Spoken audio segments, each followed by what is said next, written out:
All right, welcome back to Problem Solver Politics. I'm your host, Cardinellis, with Cody the Oracle. Hey, everyone. And we want to be responsible journalists / commentators / independent thinkers and not make wild accusations. Okay. However, there's some kind of shenanigans going on here that are not passing the smell test to me. And in the wake of what the DNC did to Bernie Sanders in 2016, I'm not necessarily feeling like something's passing muster. However, before I pass judgment, we're going to pass it to Cody. And Cody, tell us what's going on. All right. Well, I mean, the big news of the day, as far as the NGN campaign, is kind of a addendum to our last video we did, is that this email went out today saying that just yesterday, Andrew at 2% in his fourth in what should have been his last qualifying poll for the September debates. This is officially from the Yang campaign. Less than 24 hours after that poll was released, the DNC has revoked our second poll, saying that Andrew does not qualify to be in the September stage in Houston. This is where you come in and they say their plan is to increase his name recognition, grassroots movement, stuff like that. So let's get into what actually happened here. Before you go into what actually happened, I want to make sure that we establish our credibility in the fact that we didn't make that video yesterday declaring that he actually had made the last qualifying poll until we had received an official press release. Oh, yeah. Well, yeah. Our sources in the last video were The Hill and the actual NGN campaign. So what did they say was the reason why they're revoking the second poll? Because the rules seemed clear, and it looks like he had passed all of the requirements. That's for you. You and this is the most important thing I want to mention. This is actually straight from Democrats.org. Their rules for the third debate. Polling threshold is what we're speaking about right here. Yes. Each poll must be sponsored by an approved organization, which they all were. There was Quinnipiac. Hold on, this is where I want to skip down a little bit. Okay. Any candidates for a qualifying poll must be conducted by 4 different organizations, or if by the same organization, must be in different geographical areas, meaning if you had a Fox News National and a Fox News New Hampshire one, those would both count. Yeah. This is what happened with the Andrew Yang campaign. I want to get to what actually happened with it. Okay. So what actually happened was there was some confusion dating back to about a week ago about one of the NBC polls, and they're asking, is this going to count? Yeah, because there was the CNBC and the NBC poll, these are right? Both NBC polls. This is where the kind of weirdness starts to come in. There was 2 NBC polls. I want to see if I can actually pull them up and give you guys an idea of them. There's 2 NBC polls done, but these weren't done only by NBC. They were done by NBC and other polling organizations. Yeah, the partnership polls. But what was unique was, generally speaking, as far as I believe and what I've read, generally speaking, you're not going to see very often... for example, Politico has been working mainly with Morning Consult, I believe, economists a lot with YouGov. It's not very often that you will see someone like NBC run polls with multiple other companies. I think that's where the confusion came in. They said, this isn't the same NBC poll, but it is 2 NBC polls. Now, here's where I think the story gets a little... This is where I think the story actually is right now. Because as far as the ruling from the DNC, it's 100% in line with their rules. If you actually look, I'll show you right now. This was the announcement from Andrew Yang. He actually does have 2 NBC logos there, the NBC Wall Street Journal and the partnership poll. The second one of the NBC Peacock. But the ruling from the DNC, generally speaking, this isn't an issue. You don't see this as much. NBC running polls with multiple other organizations. So in line with the rules of DNC, but this is where I think the interesting thing comes in, is that obviously I have to imagine that they did Andrew Yang's campaign checked before they ran this tweet and posted their articles and said everything. I mean, remember, we showed you guys a Hill article saying that he has qualified, and I'm assuming they must have done their research. So what I'm kind of interested in is what was the communication between Yang's campaign and the DNC? Did it go like this? Did they say, hey, we just saw we got 2% in another NBC poll or another poll. Is that a qualifying poll? And they would say, yes, that's a qualifying poll. And they said, well, we have 4, we qualified then. And then the DNC had to come out and say, well, you have 4, but you can only use one of those NBC polls. That's kind of, in my eyes, one of the most likely scenarios. The other scenario, which I hope didn't happen, would be if the Yang campaign reached out and more directly asked them, did we qualify? Do you have us qualifying? And if the DNC came back to him and said, yes, you currently qualify, then came out a day later and said, actually, sorry, due to rules interpretations, you're 1 poll away. That would be fishy. But before we move any further, one last thing I want to get to, before we go doom and gloom, these are the most recent polls. If you look at the last 10 polls Andrew Yang has done, they're all qualifying. But the last 10 overall polls that have had Andrew Yang in the title, or that he is polled in, he hit the 2% threshold in 7 of the 10, and he has till the end of September to get one more 2%. Yeah, so I'm not worried. I don't think it's going to change things, but like I said, I think I'm interested in what was the communication between the DNC and the campaign. Yeah, okay. I'm not worried about Andrew Yang qualifying above this 2% threshold. And honestly, if he couldn't do that, then the system's natural weeding out mechanisms would kick in, and I would respect that. I just don't have respect for unnatural weeding out mechanisms. And to me, it's intellectually unsustainable to say, well, hold on. Since NBC teamed up with the Wall Street Journal in one of these polls, and then NBC teamed up with YouGov in one of these polls, both were partnership polls, they both count as NBC polls. If that's what's going on, I have a huge problem with that, because partnership polls are unique in and of themselves. And also, if 3 companies partner up, if YouGov partners up with the Wall Street Journal and partners up also with NBC, which one does it count for? Wall Street Journal? YouGov? That is a fascinating point. NBC? And so if all of a sudden there were 4 polls that were all partnership polls done by the same 4 companies, let's just say Rasmussen teamed up with CNBC, teamed up with NBC, and teamed up with Wall Street Journal.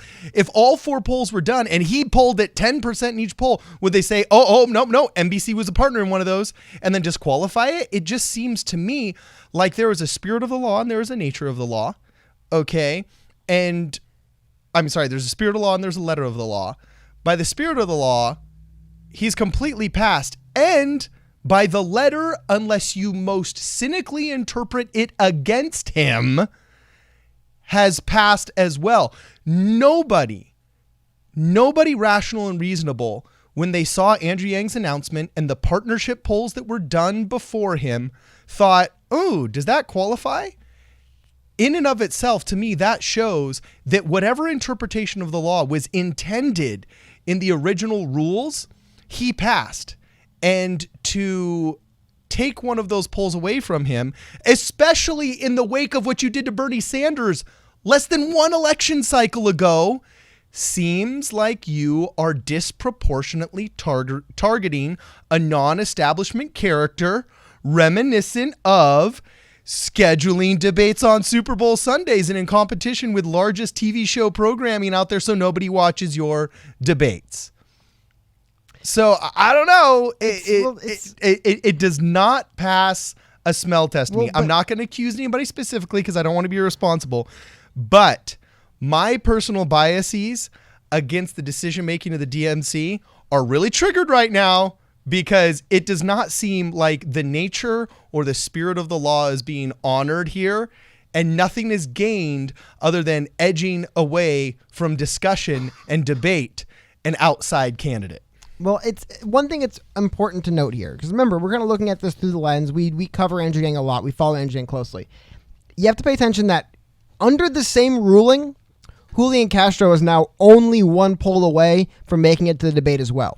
So I don't think the DNC's isn't working against Andrew Yang so much. I think realistically, and Julian Castro's not the establishment guy.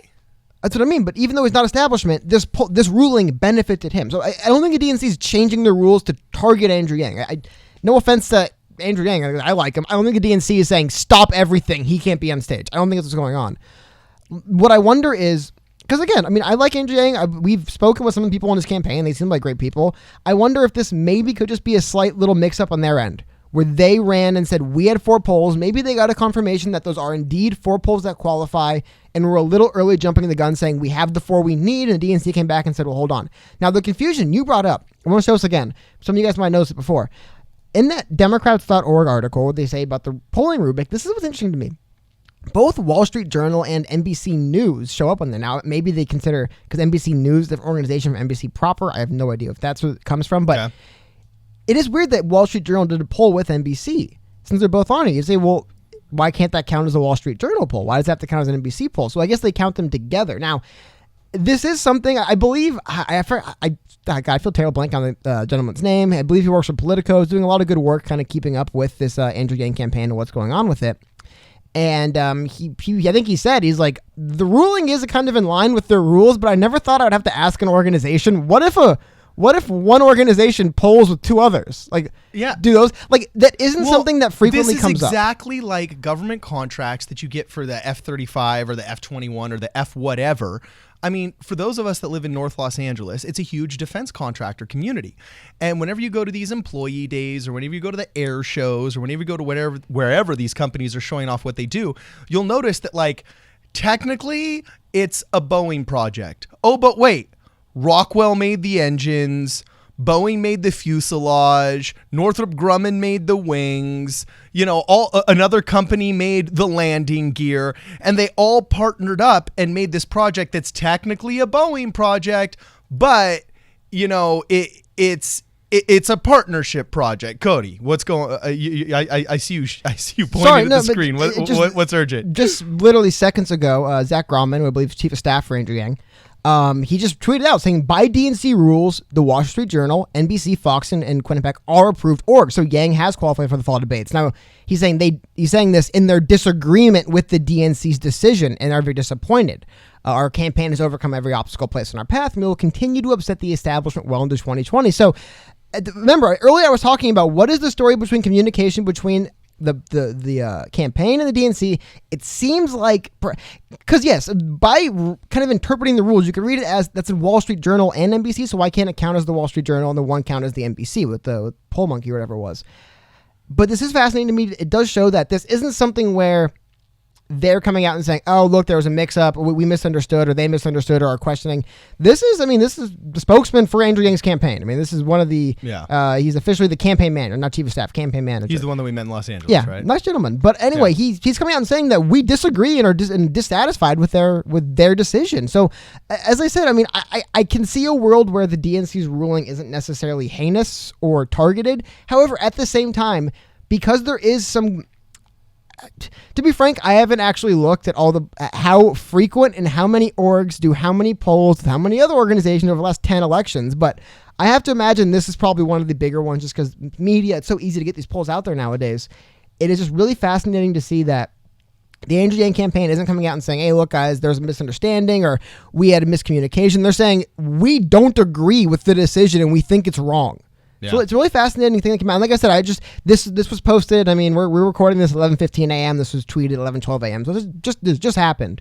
But it's a very interesting scenario we see ourselves in because I don't know. I'm always skeptical about everything, I guess, to a fault. And I don't want to say the DNC is looking to screw Andrew Yang out of this. I'll say it. But the DNC is trying to screw Andrew Yang. It is okay. I will say it is a weird rule interpretation that, as far as I understand, the only consequences of this rule interpretation is Castro's one closer and Yang's one further away. I'm pretty sure it's the only actual practical impact of the decision, which is really weird. Again, though, I want to show for people that are worried. Andrew Yang has a month to get one more poll at 2%. I mean, again, I'll show you this stuff. The last 10 polls, not all qualifying, but the last 10 total polls, Andrew Yang hit 2 or higher in 7 of them. And that's including the 0 from the Hill, which, he actually got a 1% in the Hill poll. That's really interesting. He had, up until that point, almost exclusively got 0% in the Hill polls. For the Hill, yeah. But actually, in one way of looking at it, that's a really good trend for him, from going from 0 for months to 1. But he still should be there. That's the other thing about the whole, they might be trying to screw him out. He's just trending to be there regardless. I think this is more... I don't want to go and say what people were doing, but this seems to me more like something that legitimately doesn't happen a lot, where you see one organization running polls through multiple other co-sponsored organizations, and they just honestly didn't think about that. And then it came up to them, and they said, so does NBC Wall Street Journal count as one or the other or both? Yeah. And I guess they counted as both. So that is weird. That is the news today, guys. It is. Again, I want to highlight one more time because this is the latest news we have that the actual staff for Andrew Yang and the actual Andrew Yang campaign do not agree with this ruling and view it as just another obstacle placed in their path, which I can't disagree with them entirely. It is what happens when rules are written without... I mean, I always compare stuff to sports, and you look at sports, and there every now and then something happens with rules, right? Because rules are important to sports, where they say, you know what?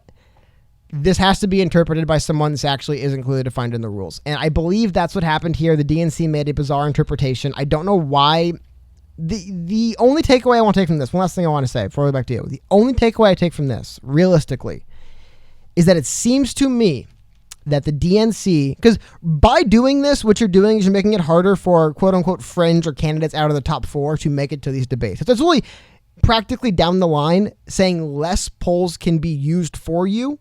Yeah. Is going to make it. It seems to me like they want to thin the herd. They said we don't want to do 4 more debates with 20 It's people. artificial So we're going to make it tough. But it is. But I'm saying that seems to be the interpretation from the DNC. Which rule interpretation will lead to the least amount of people on stage in the future? This is that rule interpretation. Again, I don't want to put words in their mouth, but just the way they interpret the rules. we want our establishment guy to have more breathing room. Well, but, I mean, here's the thing though. Not everyone's an Andrew Yang fan. If you're like a diehard Bernie Sanders supporter, you might say, "No, good. Why is John Delaney on stage?" So, dude, I'm not a diehard either. I'm just saying that what I am a diehard fan of is equal playing field. That's the only thing that I care about. I agree. And this does not smack of equal playing field. So anyway, please let us know what you guys think. News is breaking on this as we speak. Literally during this recording, that that tweet came out. I wish I got a text message. Yeah, for real. Text me, by the way, if you're out there. Yeah. So please let us know what you guys think. Share this video with your friends. It's the only way to actually get the word out anymore, the way the algorithms are. If you can support this channel by going to problemsolverpolitics.com, there's a big fat donate button. It's just a simple PayPal donation. That way you guys can support the show directly. So please like, share, subscribe. Let us know what you think. This is Problem Solver Politics.